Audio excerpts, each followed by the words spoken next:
यार तूने क्या किया, ये प्यार तूने क्या किया, एक ही झटके में कैसे बेहतरीन सेंचुरी मार चुका है मेरा दोस्त गिल्ली। गिल्ली के बारे में तुम लोग सब बातें कर रहे थे, ये कहते थे कि गिल्ली सिर्फ होम ग्राउंड का प्रिंस है, बाहर जाके उसका खैर थोड़ी सी बैटिंग कंडीशंस ही मिल रही है मेरे दोस्त को इस वक्त। ऐसी कंडीशंस कभी इंग्लैंड में देखी नहीं थी पहले दोनों उसके अंदर, फिर भी यार सेंचुरी मार दिए कप्तानी भाई ने जो वो सीरियसली ले लिए, दूसरी सेंचुरी, दूसरी तीसरी जो भी हो सेंचुरी मार दी है, पूरी तरह से इंडिया को पहले दिन डोमिनेट करा दिया है मेरे दोस्त गिल्ली ने, और वो भी बड़ी क्रूशल टाइम के ऊपर जब दो बैक टू बैक आउट हो चुके थे उसने और जद्दू ने आके टीम को संभालिया। इसके अलावा हिस्ट्री का सबसे बड़ा कोलैप्स हो गया मेरे दोस्त बांग्लादेशियों ने कर दी। बांग्लादेश और श्रीलंका का मैच हो रहा था, 100 के ऊपर 1 आउट था, 105 के ऊपर 8 आउट हो गए मेरे दोस्त बांग्लादेशियों के। ये किस किस्म का चेस था दोस्त, क्या किया तुम लोगों ने। खैर इन सब चीज़ों के बारे में बात करेंगे। और हाँ, एक न्यू रूल भी आया है ओडीआई के अंदर कि 34 ओवर के बाद जो है एक ही बॉल चलेगी तो पुरानी बॉल। इसका इफेक्ट पाकिस्तान के ऊपर क्या हो सकता है,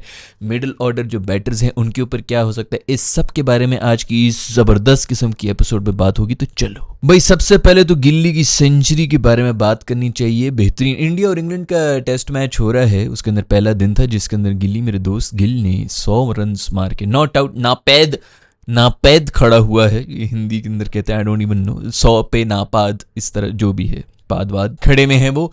और उसके अलावा जद्दू मेरे दोस्त भी खड़े हैं, 5 आउट हैं, 2 ऊपर तले आउट हो गए थे 200 के ऊपर इनके, अचानक 210 के ऊपर हमें 3 आउट थे और अगले 2 ओवर के अंदर ही 2 आउट हो गए। तो उसके बाद जडेजा आया, शुभमन गिल तो वैसे ही खड़ा हुआ था, उसने भी जबरदस्त किस्म की इनिंग्स खेली। शुभमन गिल ने ना सिर्फ एंड के अंदर अच्छी खेली बल्कि शुरू में जब जस्सी के साथ भी आया हुआ था तब प्रॉपर टेस्ट इनिंग्स खेल रहा था। बहुत से लोगों को शायद बुरी भी लगे कि बहुत स्लो हो गया, ये हो गया वो हो गया, मेरा ख्याल में बिल्कुल ठीक। टेस्ट के यही होता है, 1.5 से 2 दिन आपने बैटिंग करनी होती है, सिर्फ ये तो नहीं कि बस आपने जो है फौरन T20 है थोड़ी चला। दूसरा वैसे भी जसवाल जो है वो अपनी शॉट्स वगैरह खेलता है, तो गिल ने बहुत ही अच्छी इनिंग्स खेली। माइंड यू भाई, सबसे बड़ी बात यह है कि गिल एक तो कप्तान है, और कप्तान भी यार ऐसी टीम का है जो कि कदरे न्यू टीम है, कोई सीनियर नहीं है, कोहली नहीं है, शर्मा नहीं है इस किस्म के, आज तो बल्कि बुमराह भी नहीं था, तो जितने भी सीनियर्स हैं वो नहीं है। उसके बाद इंग्लैंड में आके इस किस्म की परफॉर्मेंस देना, और वो भी कप्तान बन के, सारी रिस्पॉन्सिबिलिटी मेरे दोस्त गिल के ऊपर आई हुई थी और उसने पूरी तरह से उसका जो है पालन भी किया है। पिछली जो मैच था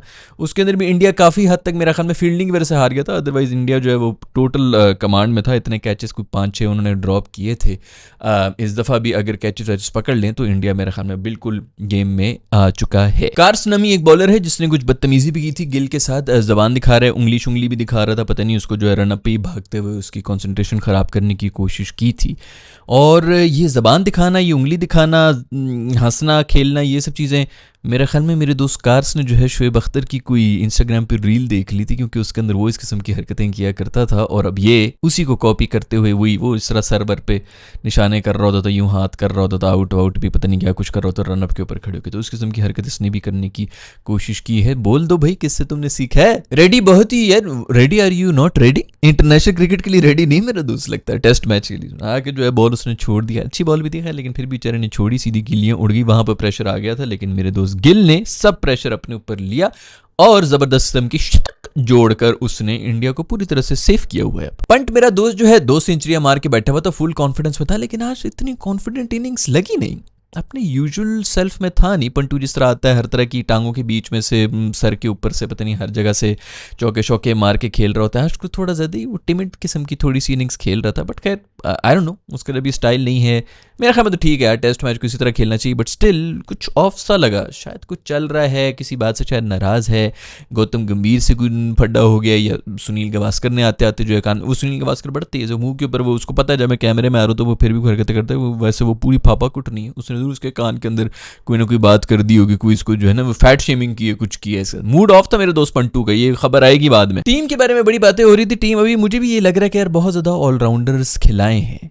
कोहली वगैरह के टाइम में यही होता था यार, कोहली जो सबसे बेहतरीन मेरे ख्याल में इंडिया का जो रीसेंट टाइम्स के अंदर टेस्ट कैप्टन रहा है, 5 बैटर्स, 1 कीपर, 5 बॉलर्स, क्योंकि आपने टेस्ट मैच 20 आउट करके जीतना होता है, 5 दिन बैटिंग करके आप नहीं जीत सकते टेस्ट मैच, ड्रॉ ही कर सकते हैं सिर्फ बैटिंग करके। तो बॉलर्स पता नहीं क्यों नहीं डाल रहे हैं।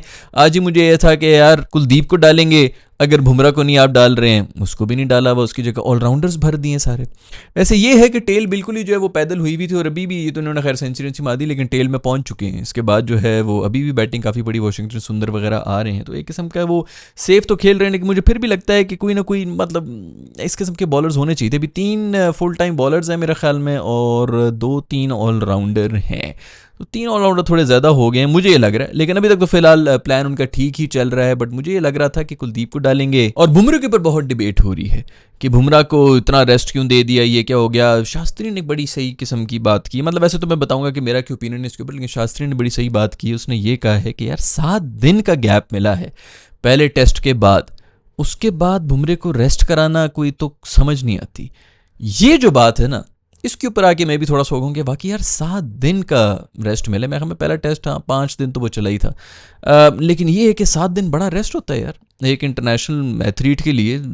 7-8 दिन यही होता है, जब आप कोई टेस्ट मिस भी कराते हैं तो वही होता है कि 3 दिन के बाद दोबारा शुरू हो रहा है, और फिर ये वो, तो उसके बाद अगले में आप आ जाएं। उसके अंदर अगर आपने वर्कलोड मैनेजमेंट करनी भी है तो हमें 1 हफ्ता तो अच्छा खासा रेस्ट होता है बॉडी को रिकवर करने के लिए। ज़्यादा 48 आवर्स भी जो है बहुत ज़्यादा होते हैं, बट स्टिल चलो आप अगर उसके ऊपर वो नहीं करना चाह रहे। लेकिन दूसरी डिबेट ये भी है जिसके ऊपर मैं भी थोड़ा सा टिल्टेड हूँ, वो ये है कि ये जो कंडीशंस हैं, तो पहला मैच था वो भी फटा विकेट्स थी, और ये जो अभी वाली है ये भी इंग्लैंड में अगर कहीं पे थोड़ी बहुत कोई बैटिंग फ्रेंडली सर्फेस है तो वो ये, हालांकि थोड़ी बहुत शुरू में मूवमेंट वगैरह हो रही थी, थोड़ी ग्रीनर भी थी ये वाली पिच जो है जगह नहीं, लेकिन फिर भी अगर आप वैसे प्लान करें तो आगे जो लॉर्ड्स वगैरह में उधर जो टेस्ट मैचेस होने हैं उसके अंदर तो अगर बुमराह मतलब एक सेशन में भी उनके 2-4 जो कि वो लेके भी जाता है, 4 ओवर के अंदर वो 2-2 3-3 आराम से निकाल के चला जाता है विकेट्स, तो एक सेशन में भी अगर वो उनको पड़ गया तो पूरा का पूरा जो टेस्ट मैच है वो बदल जाएगा। सो अगर आपने बुमराह को कहीं यूज़ करना ही है और कहीं रेस्ट देना है तो मोस्ट प्रॉब्ली इस टेस्ट में ही रेस्ट बनता था।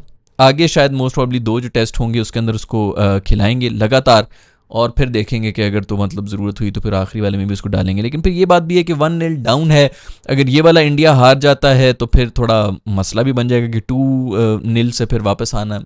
यार मेरा ख्याल में दोनों आर्ग्यूमेंट्स हैं, लेकिन शास्त्री की नॉर्मली तो मुझे बातें ठीक ही करता है शास्त्री, मेरा दोस्त जो है एग्रेसिव माइंडसेट भी उसका, लेकिन उसने ये जो बात करी ना कि 7 दिन का गैप, पहले तो मुझे यही था कि बिल्कुल ठीक है इन कंडीशन के अंदर बुमराह को रेस्ट बनता था, आगे जिसके अंदर वो कंडीशन उसको असिस्ट करेंगी वहाँ पर पूरी तरह से उसको यूज़ करो जिसके अंदर वो विकेटों पर विकेट निकाले। इधर ज़ाया करने की क्या जरूरत है, जब फिर जो है 400-450 रन बनने लगे इंडिया के, इंग्लैंड भी कोई इसी तरह की करेगा तो 3 दिन 3.5 दिन तो बैटिंग होती रहेगी, आखिरी दिन पर जिसका मूड होगा जो अगर कोलैप्स कर गया तो कर गया, अदरवाइज बॉलिंग के जोर पर मुझे नहीं लगता कि ये वाला टेस्ट मैच बॉलिंग के जोर पे ही ख़त्म होगा, जो कि बुमराह की स्पेशलिटी भी है। तो अगर उसको अभी रेस्ट दे दी और अगले 2 टेस्ट मैचेस लगातार खिलाएंगे तो मेरे ख्याल में वो एक अच्छा मूव हो सकता है उन कंडीशंस के अंदर जहां पे बुमराह जो है इफेक्टिव भी होगा, ज़्यादा इफेक्टिव होगा। बस ये जो 7 दिन वाली बात की ना शास्त्री ने, उसके ऊपर आके थोड़ा सा लगता है कि यार बाकी अब अगला टेस्ट जो है वो 3 दिन के गैप के बाद हो रहा है, तो हाँ अगर अभी इस टेस्ट को अगर वो खेलता 5 दिन और अगर इसी तरह 400-450 रन बन रहे होते तो फिर 2 दिन के बाद दोबारा टेस्ट मैच तो वो नहीं खेल सकता था। तो ये मेरा ख्याल में लॉजिक है बुमराह को साइड पे रखने की, जो कि कहीं ना कहीं लॉजिकल तो है। उसके बाद अगर टर्न 1 हो रहा है जो कि दूसरे तीसरे दिन के बाद अगर हो जाता है एच बैट्समैन में, तो उसके ऊपर ये है कि जडेजा और ये वॉशिंगटन सुंदर वगैरह भी इफेक्टिव तो हो सकते हैं। तो मेरे ख्याल में ठीक ही है ये जो डिसीजन ली गई है कि बुमराह को थोड़ा सा रेस्ट करा दिया जाए, कोई इतनी भी बुरी नहीं है। और जहाँ तक ये जो ऑलराउंडर्स भर दिए हैं वो कहीं ना कहीं फ़ायदा हो ही रहा है इंडिया का। जसवाल के बारे में बात करनी पड़ेगी, छोटी बच्ची हो क्या, छोटा सा बच्चा है और बेहतरीन किस्म की एक और इनिंग्स 87 रन की करके चला गया, इंग्लैंड में जाके इस किस्म की इनिंग्स कर रहे हैं। 87 रन बना लिए, इसका मतलब है कि 2 कैचेस तो इसने, ये बैटिंग करते हुए अजीब किस्म का जिन बना होता है, फील्डिंग करते हुए इसके अंगूठे गायब हो जाते हैं दोनों हाथों के। तो अब तो ये बिल्कुल इसने 87 रन भी बना दिए हैं, इसका मतलब है कि 2 विकेटें तो इसको मतलब 2 कैच तो अब ये छोड़ सकता है, लेकिन अगर कैच इसने पकड़ लिए तो मैन ऑफ द मैच बन सकता है। मेरा दोस्त जसवाल थोड़ा सा अजीब आउट हुआ है, इस तरह आउट होना नहीं चाहिए था, वो भी 80s के अंदर आके, लेकिन फिर भी बेहतरीन इनिंग्स एक दफ़ा फिर से, छोटा बच्चा लेकिन धमाल बैटिंग करता है भाई। अर्शदीप मासूम के बारे में थोड़ा सा दुख हो रहा है कि उसको शायद टीम में होना चाहिए था, पता नहीं उसको। कुलदीप और अर्शदीप मेरा ख्याल में होने चाहिए थे। और ये भी मेरा ख्याल में गिल्ली का कोई बयान शायद आया था जिसके अंदर वो यही कह रहा था कि हम जो है वो 20 विकेटें लेने वाले प्लेयर्स चाहते हैं और फिर सारे ऑलराउंडर्स भर दिए हैं, स्पेशलिस्ट बॉलर्स तो रखे नहीं। बट खैर विकेटें लेके जा सकते हैं और इंग्लैंड भी कभी भी किसी भी सेशन के अंदर ऐसा बुरा कोलैप्स खा सकता है, मैं इनको बड़ी अच्छी तरह से जानता हूं। तो हो सकता है कि इसका भी कोई रिजल्ट आ जाए इस वाली। और वैसे भी अभी अगर 400 रन बना देता है इंडिया तो फिर इंग्लैंड तो फिर इंग्लैंड को अच्छी बैटिंग करनी पड़ेगी, कुछ डिसेंट मतलब कोई टारगेट शारगेट या फिर गेम ऑन करने के लिए। अगर 100 की भी रीड लेता है इंडिया तो इंग्लैंड बैकफुट पे ही रहेगा। वैसे बहुत से आज जो डिसीजंस थी वो अंपायर्स कॉल के ऊपर बचे भी हैं। इंडियंस मेरा ख्याल में थोड़ा सा मतलब नाइंसाफ़ी हुई है इंग्लैंड के साथ। हर डिसीजन जो है वो अंपायर्स कॉल के ऊपर बचे हैं। बांग्लादेशी अंपायर थे, वैसे तो इंडियंस को कोई इतनी ख़ास याराना है नहीं बांग्लादेशियों के साथ, लेकिन स्टिल उसने जो है पूरी अपनी यारी दोस्ती रखी हुई थी। और बहुत से ऐसी क्लोज कॉल्स थी जो कि इंडिया की फेवर में गई। गालिबन 4 ऐसी डिसीजंस थी जो कि अंपायर्स कॉल के ऊपर इंडिया बचा है। अब बात करेंगे बांग्लादेश और श्रीलंका का जो मैच हुआ है, 241 रन बनाए थे श्रीलंका ने, उसके अंदर भी असलंका जो है उसने बेहतरीन किस्म की इनिंग्स खेल दी, एक और सेंचुरी मारी है। पिछले 3 मैचेस के अंदर 2 सेंचुरियां, एक 70 रन मारे थे इसने, कोई ऑस्ट्रेलिया के खिलाफ नॉट आउट था और उससे पहले भी कुछ 101 मारे थे इसने ऑस्ट्रेलिया के ओडीआई इनिंग्स की मैं बात कर रहा हूँ। और आज फिर उसने सेंचुरी मार दी जिसकी वजह से 240 तक स्कोर चला गया, वरना हालात थोड़े से ख़राब थे श्रीलंका की भी। लेकिन जो सबसे बड़ी ब्रेकिंग न्यूज़ है वो ये है कि बांग्लादेश 100 के ऊपर 1 आउट थे और 105 के ऊपर 8 आउट हो गए। मतलब 5 रन्स के ऊपर 8 विकेटें दे बैठे। इतना बड़ा कोलैप्स खा के बांग्लादेश ये मैच हार गया है। आई डोंट नो बांग्लादेश दोस्तों क्या हो रहा है भाई, थोड़ा हिसाब किताब कर लो। ये इतने बड़ा कोलैप्स तो थोड़ा अलार्मिंग हो जाता है। न जाने क्यों फिक्सिंग मिक्सिंग के भी तो एलिगेशंस लग सकते हैं। इस किस्म का अगर कोलैप्स हो जाएगा, 5 रन के ऊपर 6-7 विकेटें गिर जाना काफ़ी अलार्मिंग होता है। सबसे बड़ी बात जो इस ओडीआई के अंदर हुई वो ये हुई कि 34 ओवर के बाद जो 2 बॉलें होती हैं, जिनसे ये जो नया खूबसूरत रूल आया था कि जी 2-2 बॉलों के साथ खेलना है, जो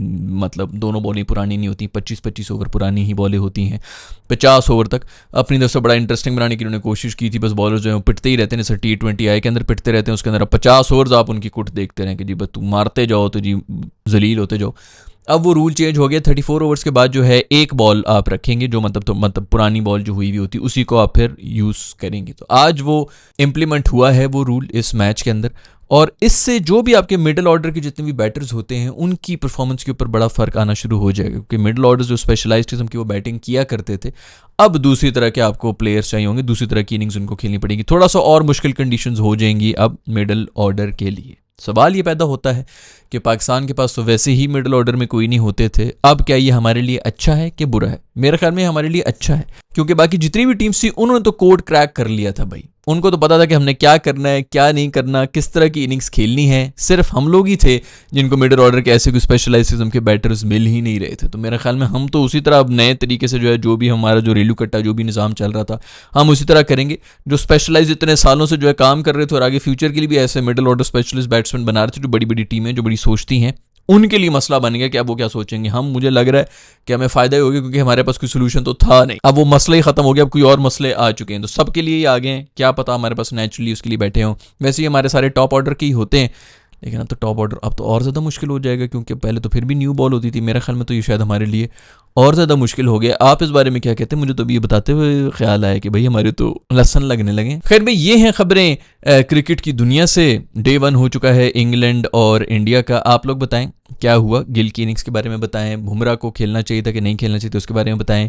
ये जो मिडिल ऑर्डर का मसला नया बन गया 34 ओवर के बाद पुरानी बॉल ही यूज़ करने का, इसके बारे में आपका क्या ख्याल है? पाकिस्तान को फ़ायदा होगा कि नहीं होगा? बाकी पूरी दुनिया जो है उनके मिडिल ऑर्डर को फ़ायदा होगा कि नुकसान होगा? आपका जो भी फीडबैक है नीचे कमेंट्स में लिख के मुझे बता दो। अगर वीडियो पसंद आई तो लाइक की बटन को छू, नहीं पसंद आई तो डिसलाइक की बटन को छू। सी इन द नेक्स्ट वीडियो।